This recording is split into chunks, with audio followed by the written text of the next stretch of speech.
மேய்ச்சல் முறையில் மாடு வளர்ப்பதனால என்னென்ன நன்மை ஏற்படுது தெரியுங்களா? ஃபேட் எஸ்என்எஃப் நல்லாவே வரும். என்ன காரணம்னு பின்னாடி சொல்கிறேன்.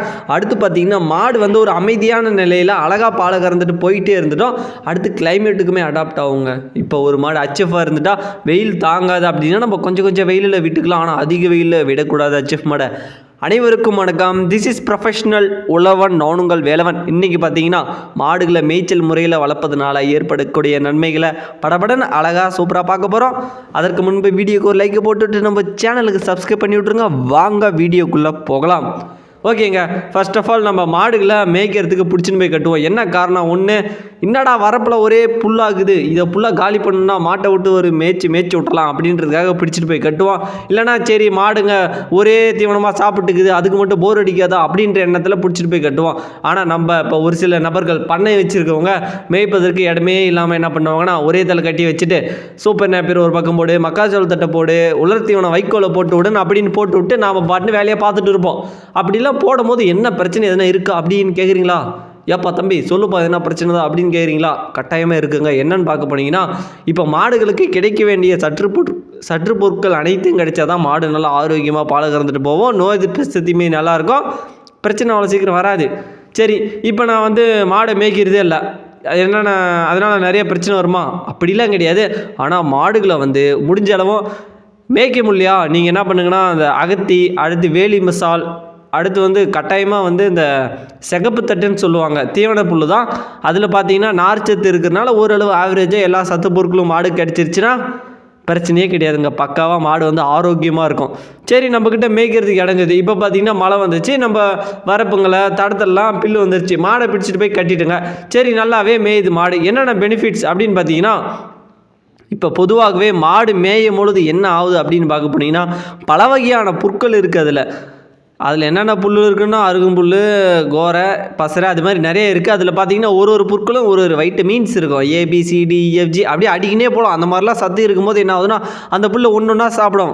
எதனா ஒரு புல்லை சாப்பிட்டா மாட்டுக்கு வைட்டமின் A கிடைக்கும், இன்னொரு புல்லை சாப்பிட்டா B கிடைக்கும். அது மாதிரி கிடைக்கும் போது என்ன ஆகுதுன்னா மாட்டுக்கு வேண்டிய சத்து பொருட்கள் அனைத்தும் கிடைக்கும். அப்படி கிடைக்கும் போது என்ன ஆகுதுன்னா மாடு பிரச்சனையே இல்லாமல் பால் நல்லா ஃபேட் அண்ட் எஸ்என்எஃபோட பால் கறக்குது. ஓகேங்களா? அப்படிலாம் கறக்கும் போது என்ன ஆகுதுன்னா மாட்டுக்கு எந்த பிரச்சனையும் இல்லை, நாமளும் ஓகே. இந்த வேலி மசாலு, பச்சை தட்டு இதெல்லாம் கம்பல்சரி போட்டாகணும் இல்லை, ஓரளவு சூப்பர் நேப்பரை போட்டு மாட்டை பசங்க ஒன்றத்தை வச்சு மேனேஜ் பண்ணிட்டு போயிட்டே வந்துடலாம். சரி, இந்த வெளிநாட்டெல்லாம் பார்த்தீங்கன்னா வச்சுக்கோங்களேன், மாட்டை வந்து அவுத்து விட்ருவாங்க, ஒரு வேலியை போட்டு விட்ருவாங்க, மாட்டை அவுத்து விட்ருவாங்க. என்ன கதை அது அப்படின்னு கேட்குறீங்களா? ஒன்றும் இல்லைங்க. இப்போது நாமளே ஒரு இடத்துல அடைச்சி வச்சு, தம்பி உனக்கு இதுதான் ரூமு, இதை விட்டு வெளியே வரக்கூடாது, பார்த்துக்கோ, நீ இங்கே இருக்கிற வேலையை கரெக்டாக செய்கிற அப்படின்னு சொல்லிட்டாங்கன்னா என்ன ஆகும்?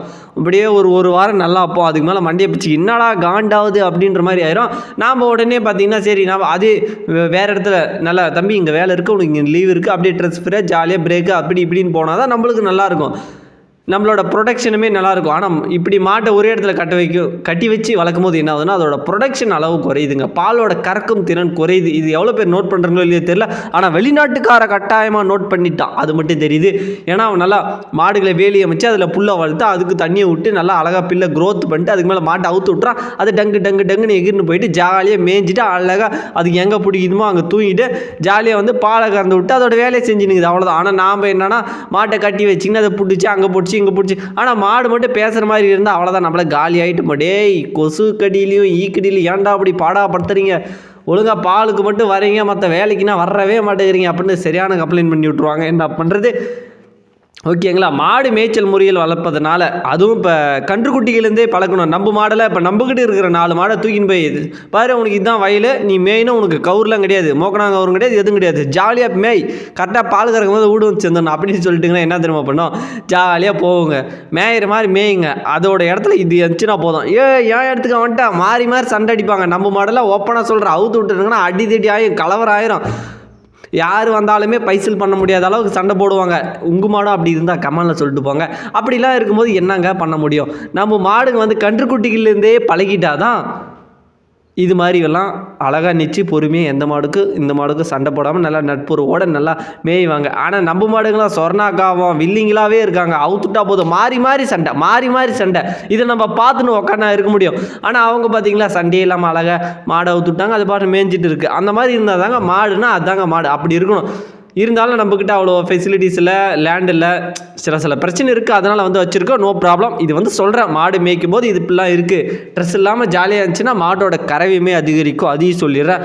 அடுத்து பார்த்திங்கன்னா கிளைமேட்டுக்கு அடாப்ட் ஆயிருங்க ஓரளவு. இப்போ ஏன்னா நம்ம பொதுவாகவே திடீர்னு வெயில் அடிச்சுட்ருக்கோம், ஒரு காலையில் பாலை கறந்துட்டு பிடிச்சிட்டு போய் கட்டினாங்கன்னா ஒரு 10 மணி வரைக்கும் மேயுதுங்களா, ஓகேங்களா. 10 மணி வரைக்கும் மேயும் போது பார்த்திங்கன்னா அதில் வெயில் வரும், சில நாள் மூடிட்டே இருக்கும் வானம். அது மாதிரி இருக்கும்போது கிளைமேட்டுக்கு அடாப்ட் ஆயிரும். இந்த மாதிரி மேய்க்கும் பொழுது கன்றுக்குட்டிகள்லேருந்தே பழகி விடுங்கள். நம்மக்கிட்ட ஒரு மாடு இருக்குதுங்க, என்ன ஆயிடுச்சுன்னா பார்த்துக்கங்களே, கன்றுக்குட்டிகளை மேய்க்கிறதுக்கு கட்டல. இப்போ மேயறதுக்கு பிடிச்சின்னு போய் கட்டினா படுத்துன்னு தூங்குது புல்லு மேலே. என்ன தான் பண்ணுறது, மாடு மேயறதுக்கு தெரியாமல் திருன்னு முழிக்குது. நாமளும் என்னடா இது இப்போதாச்சும் கற்றுக்கான்னு பார்த்தா கற்றுக்க மாட்டேங்குது. பிகாஸ் அதுக்கு வந்து சோம்பேறித்தனம் படுத்திட்டோம், அது ஆகலை, நாம் படுத்திட்டோம். அதுக்கு என்ன பண்ணோம், நல்லா நேரத்துக்கு வேலைக்கு பசங்க வந்து அத்துட்டு போய் கொட்டுறதை வச்சு பாக்ஸில் வச்சு நறுக்கி உடம்பேற்றி சனியாக்கி பால் கறக்க கொண்டு போய் விட்டுட்டு அடுத்து மேயறதுக்கு பிடிச்சின்னு போய் கட்டினா மேயில நாம் என்ன பண்ண முடியும், ஓகேங்களா. ஓகேங்க, இப்போ மாடு மேயறனால மொத்தம் 3 நன்மைகள் சொல்லியிருக்கேன். என்னென்னு பார்த்தலாம். ஃபேட் அண்ட் எசன்னா பக்காவாக இருக்கும். அடுத்து பார்த்திங்கன்னா மாடுக்கு எந்தவித ட்ரெஸ்ஸுமே இல்லாமல் நல்லா ஜாலியாக மேய்ஞ்சிட்டு பாலை கறந்துட்டு வந்து அவங்க வேலையை பார்த்துருவாங்க. அடுத்து பார்த்திங்கன்னா கிளைமேட்டுக்கு அடாப்ட் ஆகிருங்க. இந்த 3ம் பார்த்திங்கன்னா என்னோடய அனுபவத்தில் அங்கங்கே தெரிஞ்சுக்கிட்டு, இந்த வெளியூரில் இருக்கிற மாடு மட்டும் அங்கங்கே தேடி தெரிஞ்சுக்கிறேன், வேற ஒன்றும் கிடையாது.